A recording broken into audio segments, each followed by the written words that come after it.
Selamat pagi anak-anakku, selamat bertemu kembali. Walaupun kita hanya bertemu melalui video, tapi Ibu berharap kalian tetap semangat untuk mengikuti pembelajaran daring maupun luring.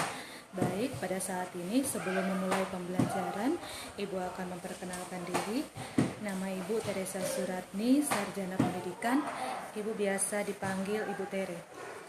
Ya, baik, saat ini kita akan mulai pembelajaran kita di bab yang pertama, yaitu konsep dasar sejarah. Ya, kita akan pelajari pengertian sejarah. Kata sejarah berasal dari bahasa Arab, yaitu artinya sajaratun, yang berarti pohon. Di sini bentuk pohon dihubungkan dengan skema dari silsilah raja. Jadi pohon itu ada batang, ada cabang, ada ranting, sama dengan raja.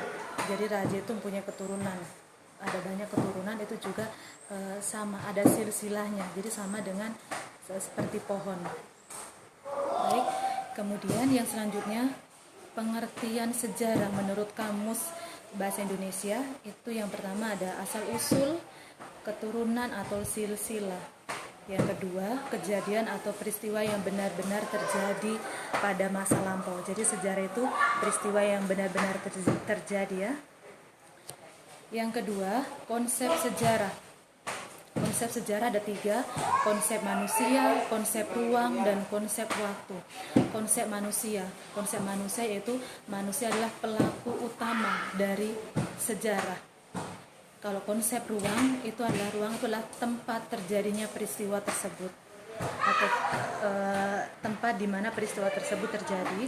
Kemudian konsep waktu yaitu batasan sementara dari setiap peristiwa yang terjadi atau perjalanan hidup manusia.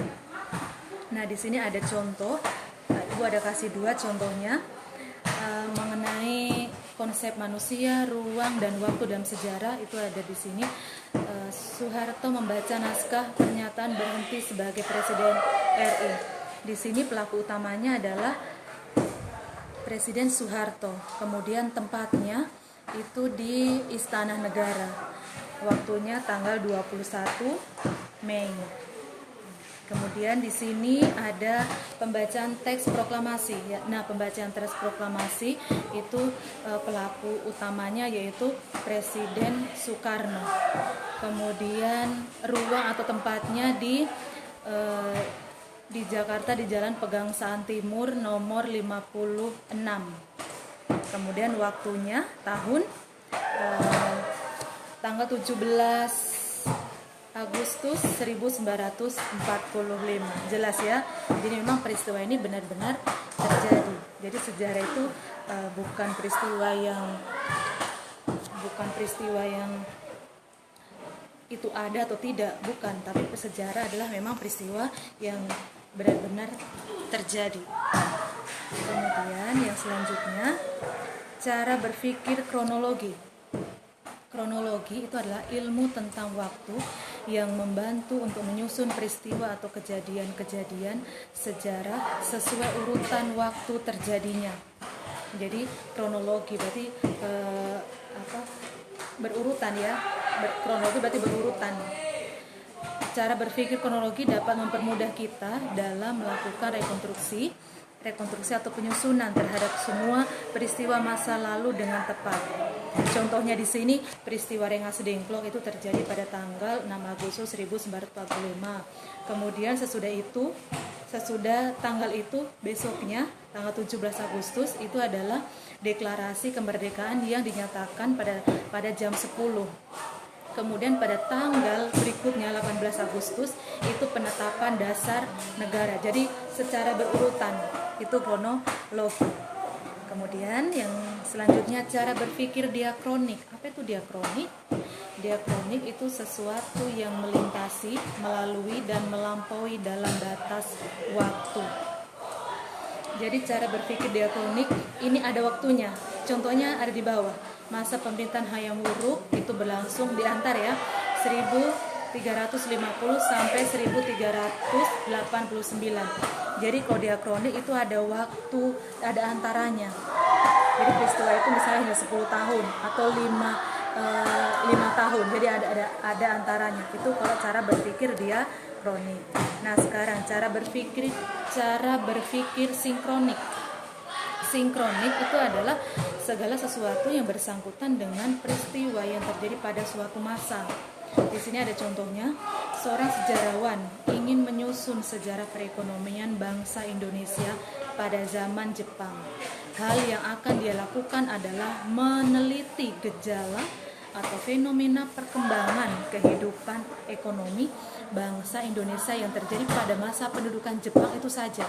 Tidak ada tulisan yang membandingkan dengan kondisi ekonomi masa pendudukan Jepang di tempat lain. Jadi cuma fokus, kalau sinkron itu cuma fokus di situ saja. Kalau memang membahas mengenai perekonomian pada masa Jepang, ya emang perekonomian Indonesia pada masa Jepang itu seperti apa, cuma itu. Kalau misalnya perekonomian pada masa Belanda, ya cuma perekonomian pada masa Belanda, cuma itu saja. Nah, sekarang kita sudah masuk di dalam tugas.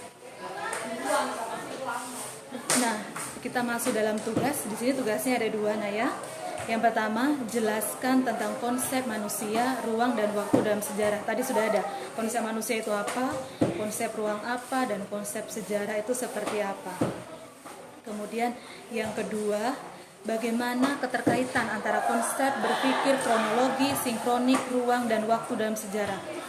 Nah, yang kedua, bagaimana keterkaitan antara konsep berpikir kronologi, sinkroni, ruang, dan waktu dalam sejarah.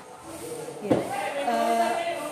Keterkaitannya bagaimana? Konsep berpikirnya kronologi, sinkroni, ruang, dan waktu dalam sejarah. Jadi harus tahu dulu pengertian kronologi apa, sinkronik apa, kemudian ruang dan waktu dalam sejarah seperti apa. Ya, baik. Untuk bab pertama cukup sampai di sini. Besok kita akan lanjut di bab berikutnya. Karena bab ini cuma sedikit, Naya, jadi Ibu buat 1 kali pertemuan. Kalau yang belum jelas, kalian boleh bertanya. Kemudian yang kalau mau daring, nanti kalian boleh mengumpulkan tugas ini di link. Nanti Ibu akan kirim linknya di grup. Kemudian yang luring, kalian boleh datang ke sekolah mengambil modul dan soal. Yang belum jelas boleh WA Ibu,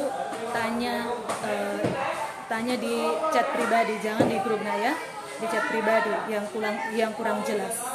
Ya, Ibu harap kalian tetap semangat mengikuti pembelajaran ini dan selalu jaga kesehatan dan tetap tidak usah kemana-mana kalau tidak perlu, dan tetap menjaga kesehatan.